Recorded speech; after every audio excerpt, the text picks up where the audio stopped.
Tony Labrosca kinasuhan ng pangmomolestya slight physical injuries.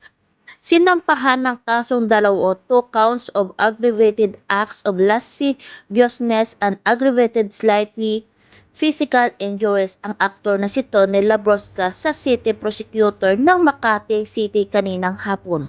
Ayon sa babae nagsampa ng reklamo ay minolestya umano siya ni Tony ng 2 beses.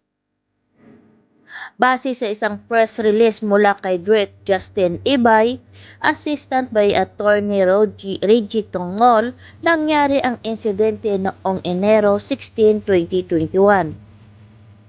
According to the complaining woman, Tony allegedly molested her twice by first coming from the back to intentionally flick her spaghetti strap to expose her breast, and by second pulling her from the west towards himself to sit her on his lap. The woman is a friend of renowned jewelry and businessman Drake Justin Ibay, who is also a witness in the case. The popular BL actor will also face a criminal complaint for aggravated physical injuries filed by Drake Ibay's brothers, who was allegedly choked by Tony after helping him to go down the stairs for being too drunk that night. According to both complainants, lawyer attorney Reggie Tongol, in a separate statement, Tony had been seen by not less than 4 witnesses to actively sought alcohol to embolden himself. That is why the charges were aggravated by the international intoxication.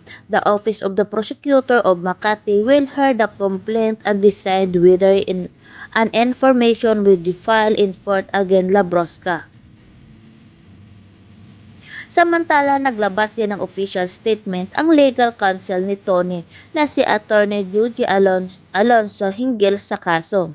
Sabi niya, "We have just been informed that complaints of alleged acts of lasciviousness and slight physical injuries have been filed against our client, Mr. Tony Labrosca, and we have not yet been in receipt of copies of the complaint affidavits.